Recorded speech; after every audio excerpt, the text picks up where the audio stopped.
तर गरम कढाईमध्ये थोडंसं तेल घालू आणि तेल छानपैकी गरम झालं की त्यामध्ये 3 चमचे उडदाची डाळ, 3 चमचे हरभरा डाळ म्हणजे चण्याची डाळ, 2 चमचे धणे आणि 1 छोटा चमचा जिरं घालू आणि मस्तपैकी सगळं असं छान भाजून घेऊ.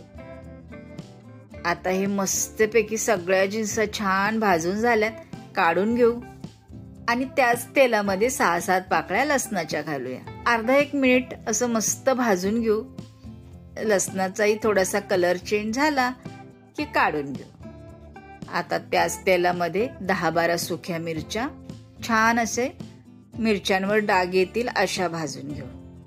त्याने मस्त लागतं. बघा छान मिरच्याही भाजल्या गेल्यात, काढून घेऊया. आणि आता सगळ्यात शेवटी कढीपत्ता. तर आपल्याला कढीपत्त्याची चटणी बनवायची आहे, म्हणून थोडा जास्त कढीपत्ता घरामध्ये उरला ना तो टाकून नाही द्यायचा. अशी चटणी बनवायची, खूप टेस्टी लागते. मस्त कढीपत्ता कुरकुरीत भाजून घ्यायचा. आणि असा काय आपल्याला कढीपत्ता जास्त खाल्ला जात नाही कालवणात डाळीमध्ये, म्हणून ना ही अशी चटणी बनवून ठेवायची. मस्त 20-25 दिवस छान चालते. फ्रीजमध्ये ठेवायची आणि मस्त जेवताना खायला खूप मजा येते. आता या सगळ्या जिन्सा थंड झाल्या ना मग मिक्सरच्या भांड्यामध्ये घालून आपण वाटून घेऊ. तर कोणाकोणाला असं वरणामध्ये जास्त कढीपत्ता खायला आवडतं मला कमेंटमध्ये नक्की सांगा. तर आता हे मस्तपैकी आपण वाटून घेऊ. अशा प्रकारे छान दिसते की नाही चटणी. आता यामध्ये घालायचं आहे आपल्याला कढीपत्ता. तर असाही घरामध्ये आपला कधी कधी खूप वाया जातो ना, कढीपत्ता वाळून जातो, मग आपण टाकून देतो.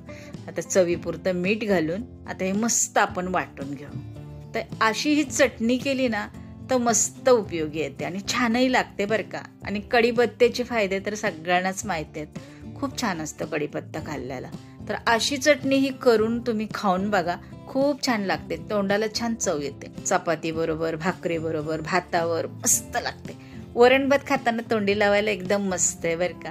तर आता झटकीपट आपली छान अशी कढीपत्ता चटणी झालेली आहे आणि खाण्यासाठी तयार आहे.